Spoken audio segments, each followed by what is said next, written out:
सभी को राष्ट्रीय अंतरिक्ष दिवस की शुभकामनाएं देते हुए सांसद महोदय ने कहा कि यह भारतीय वैज्ञानिकों की उपलब्धि का जश्न मनाने का दिन है। आज का दिन भारत के भविष्य के लिए अत्यंत महत्वपूर्ण है। भारतीय अंतरिक्ष अनुसंधान संगठन ने अंतरिक्ष के क्षेत्र में बहुत बड़ा योगदान दिया है। विज्ञान के बिना विकसित भारत की परिकल्पना संभव नहीं है। प्रधानमंत्री मोदी के प्रयासों से भारत में अंतरिक्ष विज्ञान, अंतरिक्ष प्रौद्योगिकी और अंतरिक्ष अनुसंधान के क्षेत्र में सराहनीय कार्य हो रहे हैं। नासा में 29% वैज्ञानिक भारतीय मूल के है। संसद ने आर्यभट्ट से लेकर गगनयान तक की थीम पर बात करते हुए अंतरिक्ष के क्षेत्र में भारत के बढ़ते नेतृत्व की सराहना की। 2023 में भारत में चंद्रमा के दक्षिणी ध्रुव पर चंद्रयान 3 उतरवा कर इतिहास रच दिया। हर भारतीय को इस पर गर्व है। सांसद ने छात्रों से विज्ञान के क्षेत्र में रुचि विकसित करने और अपने समय का सदुपयोग करने का आह्वान किया है। 23 ऑगस्ट એટલે આપણે સૌ જાણીએ છીએ કે 2 વર્ષ પહેલાં ચંદ્રયાન 3નું જે સફળ આખું લોન્ચિંગ ચંદ્રમાં કરવામાં આવ્યું, એના સોફ્ટ લોન્ચિંગ જે નોર્થ પોલમાં થયો એ પછી વિશ્વમાં સૌથી પહેલું દેશ આ ક્ષેત્રમાં સફળ થનાર ભારત દેશ બન્યું અને માનનીય પ્રધાનમંત્રીશ્રીએ આ અવસર ઉપર અને આપણા બધા જ સ્પેસ રિસર્ચર્સ, સાયન્ટિસ્ટ, એન્જિનિયર્સ આ બધાને સન્માનિત કરવા માટે પણ અને ભારતની આ સ્પેસ યાત્રા એટલે સ્પેસ રિસર્ચ અને ઇનોવેશનની યાત્રાને મજબૂતી આપવા માટે થઈ અને 23 ઓગસ્ટને રાષ્ટ્રીય સ્પેસ દિવસ તરીકે ઘોષિત કર્યો અને આજે માનનીય પ્રધાનમંત્રીશ્રીનું જે વિઝન છે કે આપણે આપણા યંગસ્ટર્સને વધુને વધુ આ દિશામાં પ્રેરિત કરી શકીએ, આ દિશામાં ચેનલાઇઝ કરી શકીએ અને આપણે સૌને ખબર છે કે આપણી નવોદયા જે સ્કૂલો છે એ સ્કૂલમાં જે બ્રાઇટેસ્ટ માઇન્ડ હોય છે જિલ્લાના, એ ગ્રામીણ ક્ષેત્રના હોય,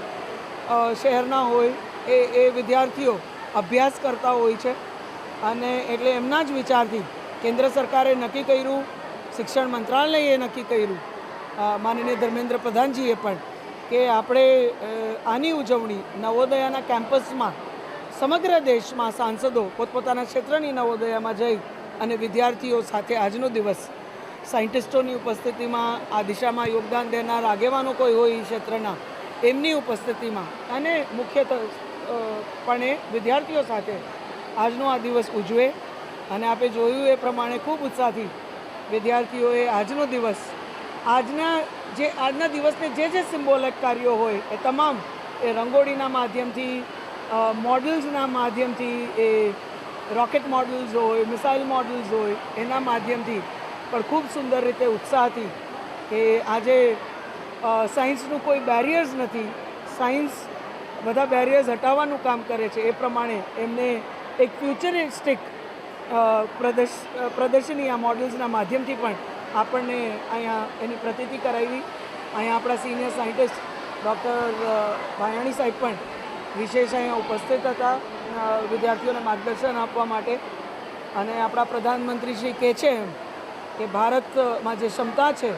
સ્પેસ રિસર્ચ અને સ્પેસ ટેકનોલોજીની બહુ ટૂંકા સમયમાં આપણે અનેક સિદ્ધિઓ, સફળતાઓના માધ્યમથી આપણે તો જોવા મળે જ પણ સમગ્ર વિશ્વ એને જોવે છે અને ખૂબ સકારાત્મક મેસેજ માનનીય પ્રધાનમંત્રીશ્રી આખા વિશ્વને આપ્યું છે કે ભારતને સ્પેસ રિસર્ચ અને ટેકનોલોજીમાં આગળ વધી અને હ્યુમેનિટીને સર્વ કરવી છે, એટલે માનવતાની વધુ સેવા કરવા માટે ભારત આ દિશામાં આગળ વધે છે અને આપણે સૌ જાણીએ છીએ કે આ ક્ષેત્રમાં આગળ વધવાથી ઘણા બધા બીજા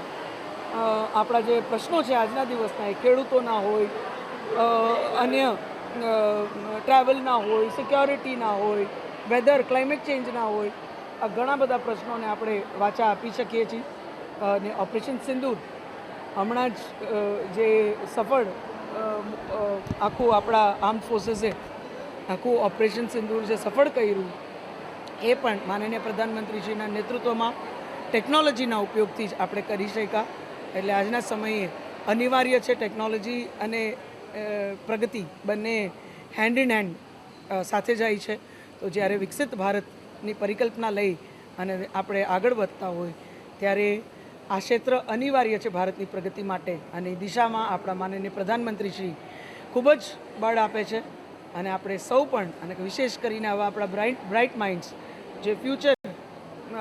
આપણા દેશના બ્રાઇટ નાગરિકો છે એ યોગદાન આપે એ ઉદ્દેશ્યથી આજે આખો કાર્યક્રમ કરવામાં આવ્યો. ખૂબ સરસ રીતે અહીંયા કેમ્પસમાં આ કાર્યક્રમનું આયોજન કરવામાં આવ્યું. હું આખા નવોદયાના પરિવારને ખૂબ ખૂબ અભિનંદન પાઠવું છું. એમનો આભાર આ તકે વ્યક્ત કરું છું અને વિદ્યાર્થીના ઉત્સાહને જોઈ